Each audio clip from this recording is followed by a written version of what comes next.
I would like to forgo the opportunity to defend the budget in a question and answer format. I will leave it up to the House to decide on the budget submitted. Madam Vice President, we have 17 members listed for interpellation, and as you know, you've been here many times for our budget briefing, that this is an important part of the budget briefing. The GAA, the General Appropriations Act, is arguably the most important piece of legislation every year. At kasama po ito, ang pagtatanong at pakikinig po sa sagot po ninyo ay napaka-importante pong input sa aming pong trabaho. So, yun po, kami po ay, we will proceed to ask questions. Madam Chair, my answer for every question will be, I will forgo the opportunity to defend the budget of the Office of the Vice President through a question and answer. And I will leave it to the House to decide on the budget submitted. So, magsasayang tayo ng oras dito, paulit-ulit yung sagot.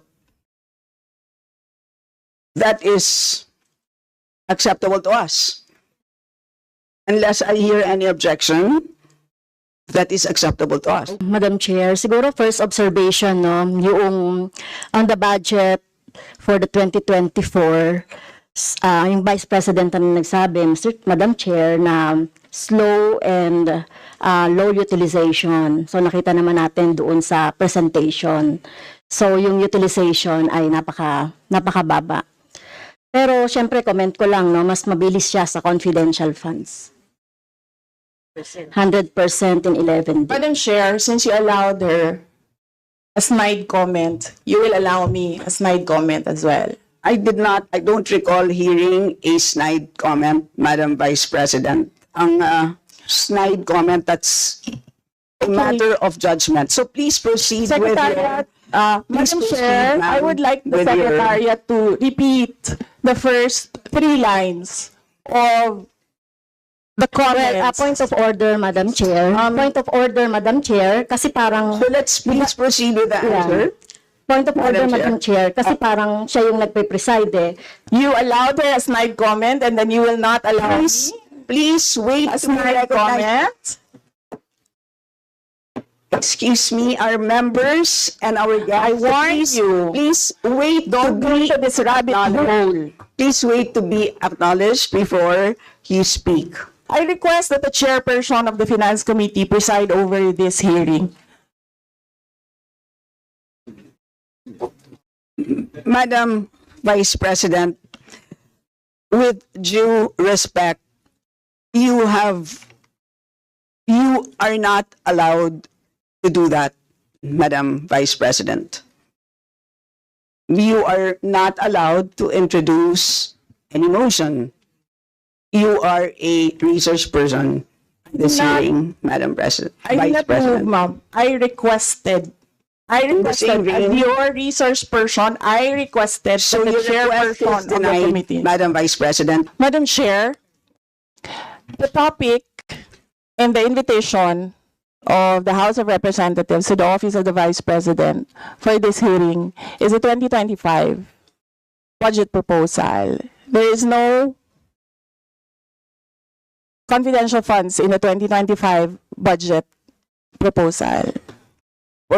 For the information of the body, the letter that we sent, our Madam Vice President, reads as follows.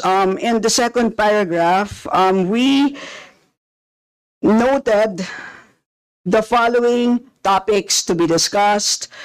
Item number 3 is comparative budget allocation and utilization rate from fiscal year 2019 to 2023. That's item number 3. So I can provide you copies of the letter. So clearly, confidential funds spent in 2022 falls squarely within that.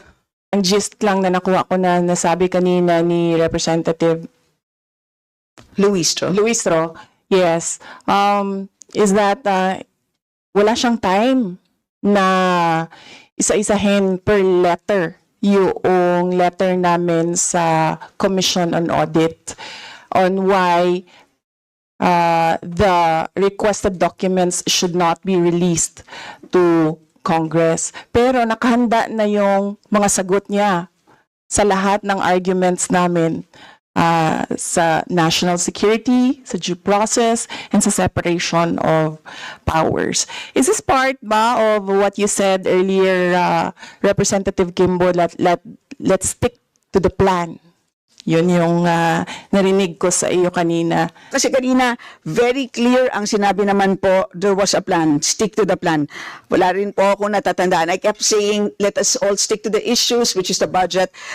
So yun na lang po. Noong nagsagutan na kayo, ikaw, Representative Kimbo, tsaka Representative Castro, about the 11 days, 19 days, ilang days na yon ng utilization, nakita ko na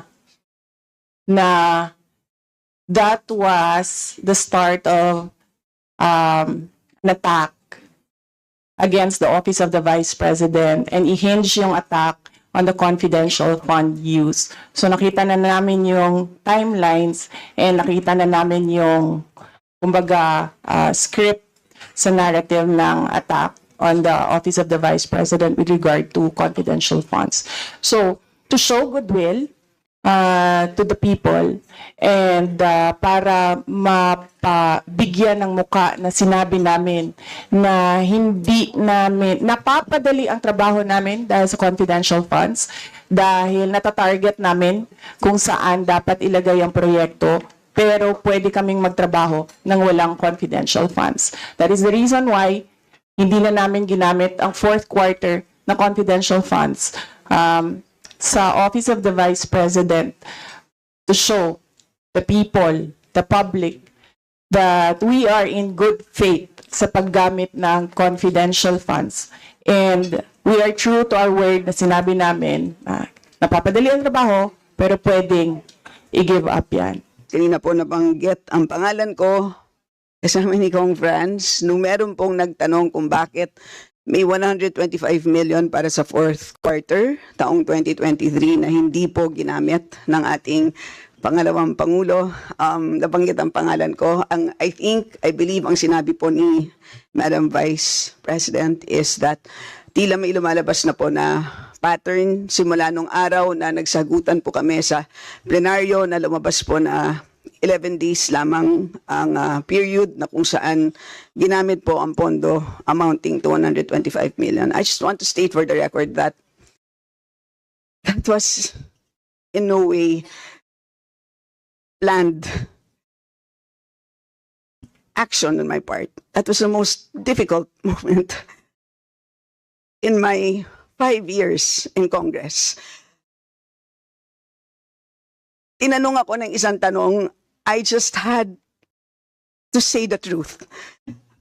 Nakabase sa liquidation report at kitang-kita nyo naman doon po sa nakakita na po ng notice of disallowance na ginamit po siya from December 21 to 31 at pagbilangin po natin ang mga araw na yan mula 21 hanggang 31 ay indeed 11 days. So yun lang po, I just want to state that on record that on my part, simula nung moment na yon ay naging napakahirap ng buhay ko. No rational human being would ever want to plan her life that way. So there's absolutely no way that that can be planned on my part, just for the record. You're watching PH News Today.